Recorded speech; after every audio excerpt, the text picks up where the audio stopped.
It just never ends. It never ends. It never ends. The drama in the knitting community never ends. It is inescapable. It is perpetual. It is forever. Just a moment ago, I was made aware of this article in the New Yorker magazine. How politics tested Ravelry and the crafting community. The Facebook of knitting and crochet was a rare online haven. Then came the pussy hat, deplorable knitter, and more. Now, what I'm sure, I want to be fully honest, I have not read this article yet because I was saving it for a reaction for all of you. But as a reminder, before we get into this, because I am sure that this article is going to paint Ravelry as the poor innocent victims of this situation. As a reminder, I just want to show you my Ravelry account right now. Because you see this profile image up here where you should see my picture? The reason you don't see my picture is they are currently restricting my profile for no reason. For no reason.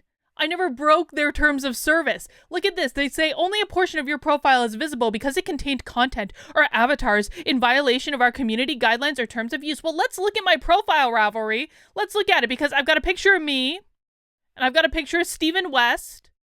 Of me with Stephen West, who's like, Stephen West is like the god of knitting, okay, or at least he's my god of knitting. I'm sure he's gonna get in trouble just because I mentioned him, but like, whatever. There's nothing in those photos that are against your terms of service, and the rest of my profile is literally completely blank. That's it. That's it.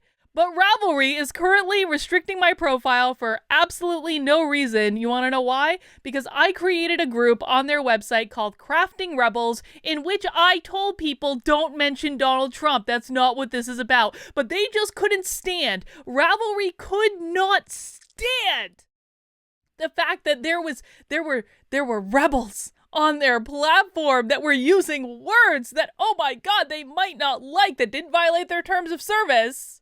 And they deleted the group one day out of nowhere. They also, it was like right after they deleted the GOP knitter group, and then there was a massive influx of GOP knitters into my group. There were several hundred people in my group. All of a sudden, boom, no notice, no explanation, deleted, like the little authoritarians that Jess and Cassidy, I think, are. But let's read this article about them in the New Yorker and how they are put upon by society. In the spring of 2016, Jana, an artist, persuaded her friend Kristen to buy a Groupon for crochet lessons at a yarn store in Los Angeles called The Little Knittery. Yarn shops like bike and record stores can be alienating to newcomers. Patrons and employees sometimes have to act like there's a member-exclusive club who can share the language of obscure wool blends. Dude, yarn stores really aren't that intimidating. Like, go in, ask them about the yarn. They'll tell you all about it. They'll be very excited to talk about it. So that's already nonsense. But Kat Coyle, who had owned the Little Knittery for 9 years, has worked hard to make it an inviting place, outfitting it with warm Persian rugs, a giant pink sofa, and several comfortable chairs. Every Friday, there were knit nights open to all.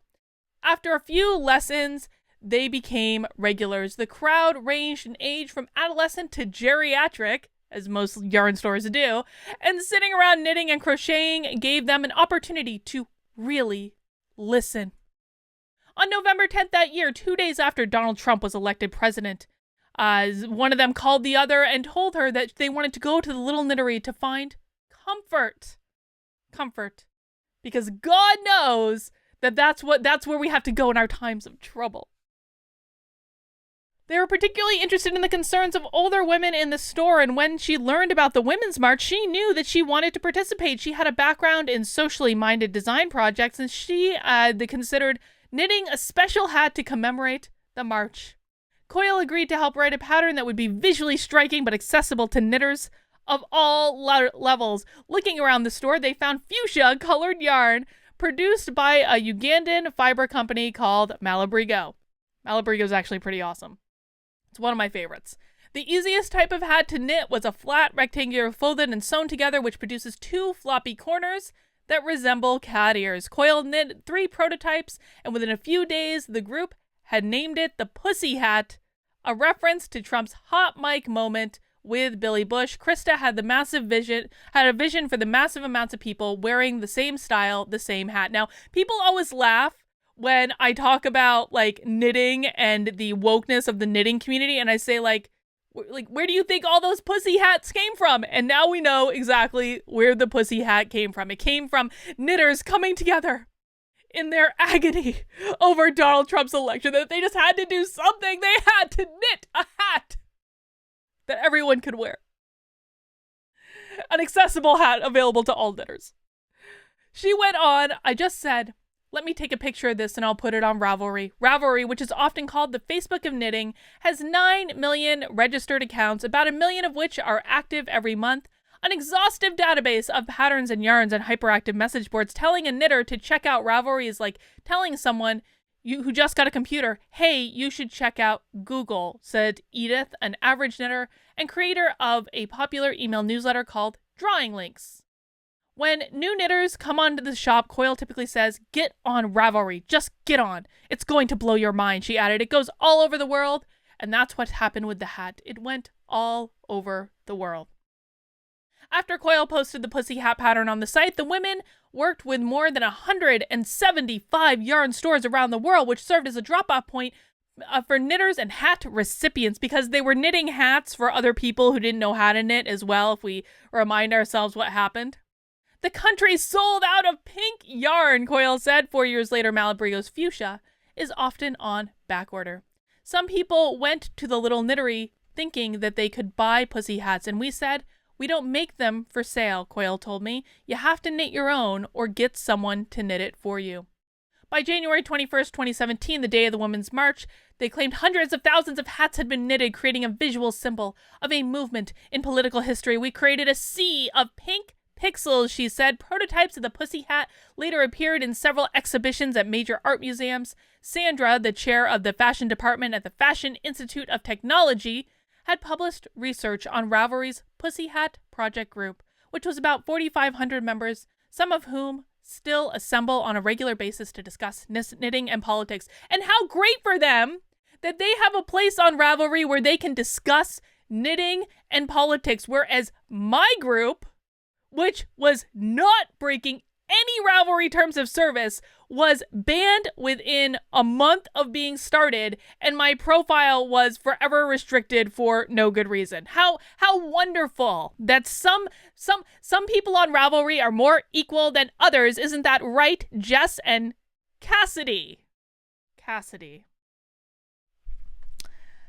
Oh, let's see. Blah, blah, blah. Ravelry is great. Okay. The hat. I don't even care about any of this. I will link this up in the description below if you want to go read them patting themselves on the back for creating a hat. A hat that isn't even very hard to knit at the end of the day. This is not a complex project. Launched in 2007 by Jessica Marshall Forbes and Cassidy Forbes. Cassidy hasn't always been Cassidy's name. That's why I keep tripping over it. Google, you'll understand. A young married couple, Ravelry was intended to serve the needs of skilled crocheters and knitters like Coyle, who among the several hundred people invited to test out the site during its beta phase. Cassidy and Jessica had met as undergraduates at the University of New Hampshire. It always comes back to New Hampshire. I'm sorry. It's not my fault. I've only lived in this state for 10 years. It's not my fault. 5 years after graduation, Jessica was working for Brandeis University's study abroad program. She took up knitting as a way to pass her 30-minute commute. As Jessica became increasingly proficient, Cassidy noticed her frustration in finding knitting patterns. At the time, there were many popular blogs focused on knitting, Yarn Harlot and the Knitter's Review, but finding patterns and information about techniques could take hours of research. That's true. Cassidy, a computer programmer, didn't know how to knit, but she could build an online database. The couple began talking about what a knitting website might look like, and they sent out feelers on Jessica's blog, Freckled Girl. The idea is to create an encyclopedia of cool patterns and yarn too, to mix in blogging and other social aspects. Congratulations, you guys created a database. Congratulations. So Ravelry was born, became really successful. Sorry, I'm just gonna go a little bit further into this because this is like, Okay. Now we're actually getting something. Now we're actually getting to maybe a good part. A hard right group called McCain Ravelry was formed by estranged users of a more center-right group called Conservative Knitters. After John McCain lost his presidential bid to Barack Obama, the group's name was changed to The Bunker. Dun, dun, dun. This is the history of the Knitting Wars right here. This is the history of the Knitting Wars. This is how the Knitting Wars started, with The Bunker, which was meant to signify a place of safety, although some interpret it as a reference to Nazi bunkers. Of course they would, wouldn't they? In early 2009, after a series of inappropriate comments were posted, the bunker was shut down. One member likened the burgundy scarf worn by Obama at his inauguration to a noose later that year. And I'm laughing because it's absurd. That's absurd. That's stupid, okay? That analogy is stupid. Later that year, one of the group's users wrote a 5,000-word account of her saga on the blog Teapot Tantrums, which was titled Badge of Honor, too conservative for Ravelry. In the post, she invited the offending bunker mate to clarify the scarf as news comment. The reference, which was obviously lost on some people, was that we were sick enough over this election to hang ourselves. Oh, so there is a reasonable explanation for it. At the bottom of the post, the woman behind Teapot Tantrums linked to 11 other blogs where aggrieved knitters complained about censorship and lamented the inappropriate patterns published on Ravelry, adding, "Parents, take heed and protect your underage fiber enthusiasts from what they will have seen on this site." Some anti-Ravelry posts written on other blogs began to challenge the real Ravelry in Google search results. It was bad, Cassidy told me. I remember crying in bed at night and being like, what have we done? We've created a monster and we can't get out of it. See, I told you this is going to be Jess and Cassidy as the innocent victims rather than the authoritarian censors that block people's profiles simply because they disagree with them. It is surprisingly difficult to say what knitting is. No, it's not. No, it's not. And you know what we're not going to do? We're not going to go into the history of knitting. We're not going to do that. No. Hey God, let me get down to a more pertinent part of this article. Blah, blah, blah. Zimmerman is partly responsible for my experience on Ravelry. I, too, learned the basic stitches as a child from my mother. So basically what they're saying is like knitting is typically passed down through families and you learn from your mother or your grandmother, stuff like that. But I didn't think about knitting again until the fall of 2019, when out of some panicked desire to find a way to occupy myself from a screen, I ordered a pair of giant wooden needles and a few balls of comically chunky white yarn. Many hours of YouTube tutorials later, the yarn became a blanket that weighed at least 10 pounds and was filled with unsightly holes and loose ends. I gave it to some friends whose dog took a liking to it. A couple of months later, I quit my job to write it full-time, and a couple of months after that, the pandemic struck. With extra free time and an obligation to stay home, I spent many hours learning new techniques, blah, blah, blah, blah, blah. No one cares. I was always skeptical of the kind of breathless sentimentality that tends to occupy self-described makers, but I began to quickly see knitting as the rarest form of pleasure, a practical magic that embodies many good things while introducing nothing bad. Nothing until we have SJWs roaming around the knitting community calling each other out for their inherent racism. And this, of course, isn't describing any of that. It's not talking about any of that. It's not talking about all the nonsense that these people have perpetrated on 50% of their flipping audience. It seems inconceivable that a community like Ravelry could be divisive. Well, that's what happens when it's run by authoritarians like Jess and Cassidy. Knitting was a way to escape the dynamic that caused people to fight incessantly online, and its adherents are uniquely bound by the ethics inherent in the craft. I can think of no other activity that punishes cheating or impatience so brutally, as evidenced by my thousands of blah blah blah blah blah. Cassidy was initially reluctant to be interviewed. I can't remember the last time we answered a press request, because we don't really want to be part of non-knitters/crocheters writing about the craft. It's usually cringe. You know what I think is cringe? When I spent half an hour on the phone with a BuzzFeed reporter like a year ago, and then she took all of the information I gave her about the war in the knitting community and ignored all of it, and then wrote a hit piece in which they're the innocent victims. I think that's pretty goddamn cringe. But since I have an active profile on the site, she agreed. For 14 years, Cassidy and Jessica have tried to protect Ravelry from outside forces. Today, the site has 5 employees, including its founders, all of whom work remotely. Jessica has gone part-time in recent years in order to raise the couple's 2 children. Although pattern sales on the site grew to more than $28 million last year, 2% of which are collected by Ravelry. Let's just do a little fun with math for a second. Hang on. Let's do fun with math. We have $28 million times 2% equals a little over $500,000. $560,000 as revenue for the site. Okay, that's legit. I thought it was going to be more. I admit I thought it was going to be more, but that's legit. Okay. The founders refused to call it an e-commerce platform, instead describing it as an online community for fiber enthusiasts. Rather than use an ad service like Google, they serve targeted ads based on demographic data. Ravelry selects ads exclusively for fiber-related products. The founders have no public relations or marketing firm. They customer support, blah, blah, blah. Cassidy has written nearly 30,000 public forum posts on Ravelry, most of them in response to users' concerns. Although I've contacted Ravelry numerous times about why my profile is restricted for no apparent reason and have not yet gotten one response. Just saying. In addition, 6 hyperactive Ravelry users serve as volunteer moderators, making sure that nothing on the main boards infringes on community guidelines, or deleting stuff even when it doesn't infringe on community guidelines. Cassidy and Jessica have received multiple inquiries from outsiders, investors hoping to partner with the site. I've literally deleted any message from any outsider industry, Cassidy told me. I don't know how many of these we've not responded to. Early on, if they were smart, they would absolutely be taking that investment. Because I'll tell you what, Ravelry is a shitty site. Ravelry has always been a shitty site. They recently went through a redesign in which people were actually having seizures due to the redesign of their site. And no one cares, and it looks like it's from the 1990s. It is a really, really crappily built site, and they would be wise to actually avail themselves of some of that investment capital. But no. We are too good for that. Cassidy told me I don't know how many of these we've not responded to. Early on, they met with a publisher because Jessica was a fan of some of the people who worked there.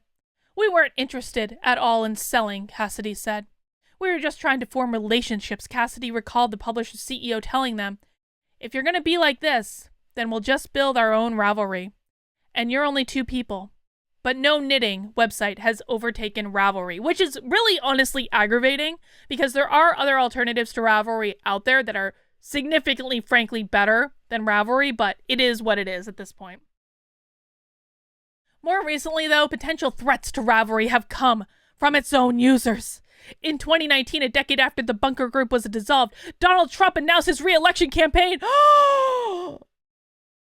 As the country got more highly politicized, the dialogue on Ravelry got more polarized and patterns got more polarized. Sandra Marcus, the chair of the fashion department at FIT, said Marcus was a longtime Ravelry user whose search on Ravelry is one of the few academic analysis of social media activism which focus on middle-aged women and middle-aged and older women. Both groups claimed the flag as their own. A lot of groups knitted patriotic shawls, she said, and it was really one way for older women to have their voices heard. A user called Deplorable Knitter, who I've covered on this channel, who is awesome, published a hat pattern whose stitching read, "Build the wall." The pattern became a flashpoint on the site. When she first started coming out with these patterns, conversations became vitriolic, Marcus said. The site had long forbidden any patterns that included Confederate flags, and MAGA-related content was taking on a similar flavor. Although the site actually does have Antifa patterns on it, you can get patterns that say F the police. Actually, let's try looking at that right now. Let's try. Police. Oh, yeah, police. Okay, I know that these patterns are on here, or they were. Let's see. No, nothing. Never mind. Maybe they took them down. Maybe I'm wrong. If I'm not wrong, though, I know I've seen these patterns on the site. If I'm not wrong, leave them in the comments below. Okay, I couldn't find that police stuff. It was absolutely there at some point. It seems like they removed it, but what I did find, look at that. Totally allowed Total, not hate speech at all, of course. Some left-leaning Ravelry users said they felt unsafe on the site.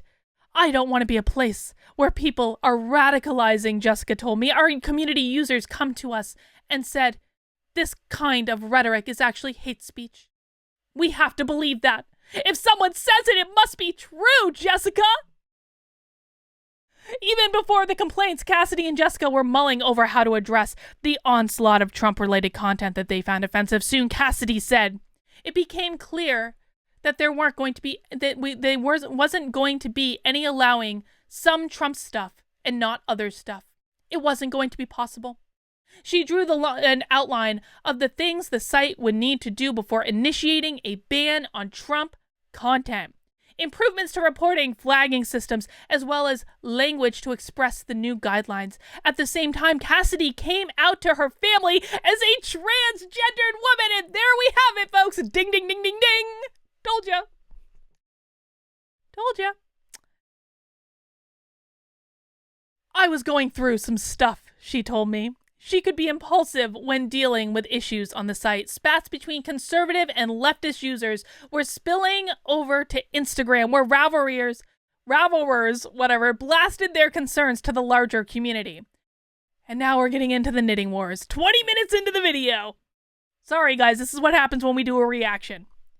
People were accusing us of all sorts of things, saying, you have to do better than this, Cassidy said. On the morning of June 23rd, 2019, frustrated by all the drama, she announced that Ravelry would be banning all Trump-related content, including casual Trump-related chatter on the forums. In a post on the site, the Ravelry staff explained the new guidelines. You can still participate if you do, in fact, support the administration. Just don't talk about it here. Stunning and brave. We cannot provide a space that is inclusive of all and allows support for open, white supremacy. Support of the Trump administration is undeniably support for white supremacy. Ravelry's ban appeared in the Times and was mentioned on The Late Show with Stephen Colbert. Cassidy hoped that other sites would follow Ravelry's example. I really thought we might have done something that mattered, she said, but nobody followed our lead, even in the yard community. Oh my God, you mean that people running businesses want to make money and don't want to alienate half the population? I never could have suspected that would be the case. 18 months passed before the assault on the Capitol when major social media sites began deplatforming Trump. On the day of the ban, Kim, one of the volunteer moderators, told me, I was like, I'm so psyched. I'm so proud to be part of Ravelry. And then the ban happened, and then it was like, oh my God, I wish we thought this through. Right-wing trolls began signing up for Ravelry accounts and spamming threads with anti-Ravelry or pro-Trump sentiment. Denise describing it as hordes of screaming people lining up to sling feces at us. It was terrible. Oh my God, you mean you pissed off half the country and you didn't plan for there to be backlash because you thought that everyone agreed with you. Okay. And by the way, at the time, I actually agreed with this because I was like, I don't want any politics in knitting at all. So I was actually on board with this ban. I didn't think it through. I'm sorry. I was wrong. I just didn't want to talk about politics and knitting. And now look at me here. You never know what life is going to do. I'll tell you what. Hey folks, butting in here with a quick edit because I got a clarifying point from a knitter who actually used to sell patterns on Ravelry as I was reacting to the article, so I didn't see it until I was done the reaction, but she wants me to really make sure to express to you guys how many careers and businesses Ravelry has destroyed through these policies. How many sales have sunk so low that they have literally destroyed people's businesses with these policies of banning certain content on the site, kicking people off the site, leaving large quantities of people to find new places to buy their patterns. It has destroyed businesses. So as funny as all this is, I just want us to keep that in mind as well. Users scurried to help moderators by flagging posts for deletion. They recruited a retired moderator to help deal with the trolls. Within a couple of months, most of the activity generated by the Trump ban had subsided. Conservative users branded together in a movement hashtag Ravelry Exodus, deleting their accounts and shifting to other platforms to sell patterns. Deplorable knitters prefer buy Ravelry. On one afternoon in January, I received a call from Deplorable Knitter, whom people often call Deplorable for short. She used a blocked phone number and refused to tell me her real name or where she lived, except that it was in upstate New York, far away from the city. It struck me as a serious amount of precaution for a discussion about knitting. Dude, it's not a serious amount of precaution. You people lie about us all the flipping time. It is not a serious amount of precaution. When she knows exactly what's going to happen, you're going to use whatever she tells you to write a hit piece about her. That's exactly what this is, and I'll bet you that's exactly what you did, but let's just see. Deplorable told me that she is a 37-year-old homemaker with 2 children, and that she and her mother had just finished knitting and mailing a batch of 36 Stop the Steal hats to their customers. She talked about her first knitting pattern, in which she wrote in 2018, a friend had wanted her to make a hat that said, "Walk away!" a reference to the social media campaign that encouraged liberals to abandon the Democratic Party.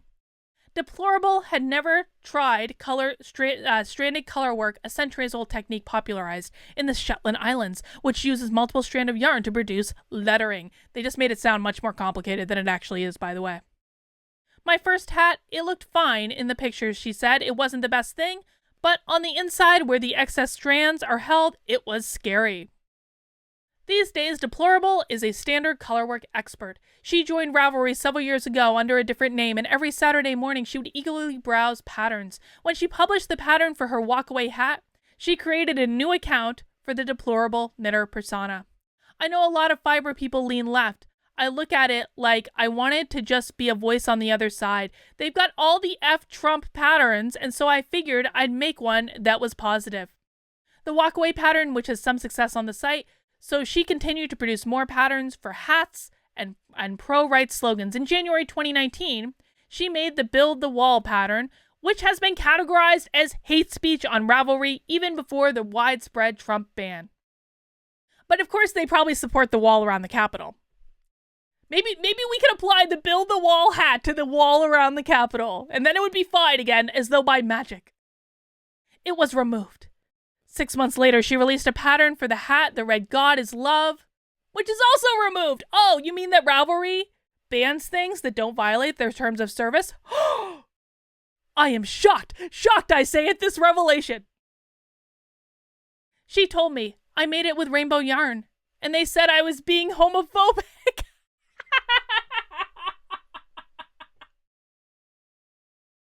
Jess admitted that Ravelry has struggled to pinpoint exactly what constitutes inappropriate content. Some of this stuff is so nuanced, and think about what tweet got Trump banned. It was not about attending the inauguration.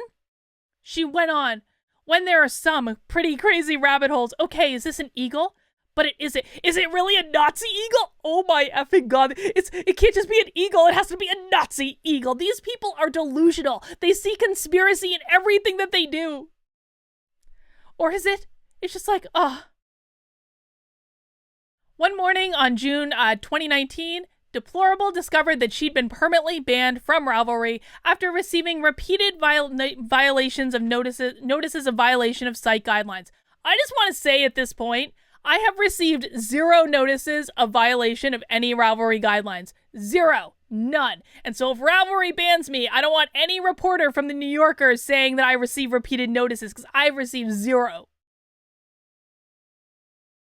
I was being painted as a horrible person, and I couldn't do anything to disprove it, she said. I felt terrible. It felt horrible when Ravelry formally announced its Trump ban. Deplorable experienced the relief of solidarity with her fellow knitters who'd been called out. It's not just me. It's all of us. Everybody who likes the president is horrible. Deplorable started a website as well as a podcast hosted on YouTube called Politically Incorrect Knitters, along with another knitter named Anna. Deplorable began selling patterns and ready-made hats on Etsy, where one of her Stop the Steal hats was also banned, something I've also covered on this channel. I asked her if, given the outcome of the election and Trump's failure to overturn the results, she would continue to produce pro-Trump patterns. It's going to depend on what's going on in the news, she said. Deplorable spoke about Ravelry as if it were an ex-boyfriend for whom she had a soft spot. You know, Pinterest and Google searches, I wouldn't say that that's what she thinks, but okay. Pinterest and Google searches or whatever is my new go-to. She said it's not as fun. I mean, anyone who's been on Ravelry knows you get on there and you search and you find 800,000 things and fall into a rabbit hole. I miss that, she added. But I don't need it. It's okay. You'll work it out. Last summer, Ravelry announced that for the first time it would radically redesign the site. The company had hired Livia, a product designer, to change what Cassidy had made 13 years ago. The revamping featured a new logo, color scheme, and font, Nelson wrote. To everyone who is excited as we are about Ravelry's future possibilities, thank you. It makes thousands of hours we've spent on the new look over the past 14 months. You spent thousands of hours on this? Dude, look at this site. This is not that complicated. This looks like it was built in the 90s. It was mid-June, around 3 months into the pandemic and 3 weeks after the killing of George Floyd. The redesign meant to lift the spirits of its users and improve the low-vision mobile user experience was not well received at all. Some longtime users reported that the site was now triggering seizures and migraines. One suggested the redesign had induced gender dysphoria.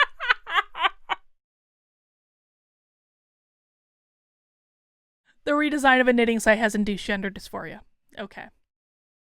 This is what happens when you cater to SJW Ravelry. This is what happens when you cater to that entire community that is going to be offended by everything. They're going to say that a crappily redesigned website induces gender dysphoria. Nearly 400 pattern designers signed an open letter to Ravelry about fixing the site's format. The Epilepsy Foundation of America issued a standard warning about Ravelry on its social media profiles. Members of our epilepsy community have expressed concerns about some of the content on the knitting and crochet community Ravelry, the caution read. There was some confusion about the elements of the new site that were making people sick. Dave Gibson, the president of a website development firm called Propeller Media Works, which specializes in digital accessibility issues, told me that most websites were doing terribly with accessibility. But Ravelry doesn't seem unusually bad to me. There are basic things, blah, blah, blah, blah, blah. In early February, I called Cassidy to ask her about the problem, discussion of which had taken on a frenzied tone through the week. Honestly, we've been struggling with it, and it's been really, really hard, she said. We had to take them seriously, even though the claims seem outlandish. Oh! Really? Really? You are a victim because you had to take seriously concerns that seemed outlandish? This is karma in action, Cassidy. This is what karma looks like. You're experiencing it right now, girl.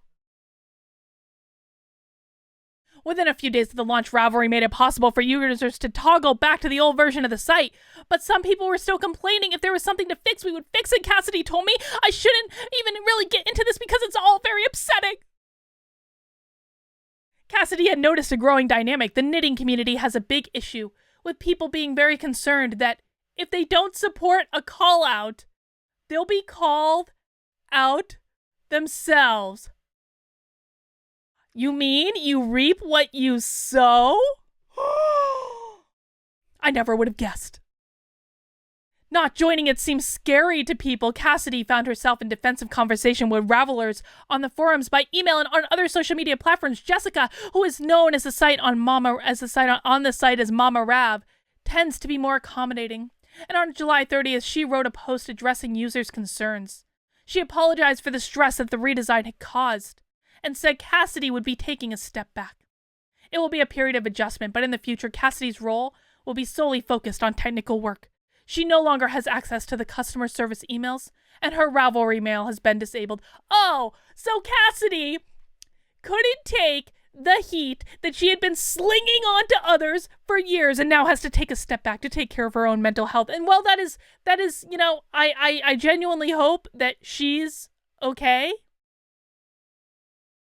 You reap what you sow, man. You get what you fucking deserve.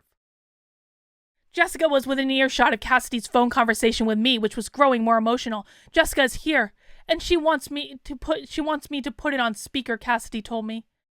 We haven't commented on any of this, so I think I probably got carried away talking to you. Jessica interjected. So the really hard thing is that migraines and seizures are caused by so many different things. A Ravelry user who's a neurologist told her that stress is a key factor, and especially in this time of extreme uncertainty, we can't make some mistakes putting a design in the midst of a pandemic when people were already on edge. And because people are so passionate about Ravelry, I think that intensity switched over. You know what I mean? The level of intensity of love and passion for the site, feeling like they were part of it. They felt betrayed, which I totally get. Cassidy returned to the conversation a bit calmer. I pointed out to the founders that most users probably weren't even aware of the controversy taking place. They were downloading the knitting patterns and logging their projects with the same enthusiasm they always had. I also said I couldn't think of a single website that wasn't experiencing some kind of turmoil, magnified by the events of last year. Cassidy laughed. Even talking about it now, it feels silly. This is a much bigger thing than what's happening with us. And this is going to be published in the print edition of The New Yorker to make Cassidy, and Jessica seem as though they are the innocent victims of just a stressful situation during the pandemic, when in fact they caused this by cultivating this on their own GD website. Okay, that's all I got. That's my reaction to the article. Per usual, journalists show that they cannot be trusted to accurately cover the story of what happened in the knitting community. We have another example. Thank you, Carrie, for showing that you are the journalist that we all expected you to be. That's all I have for right now. I'll see you soon.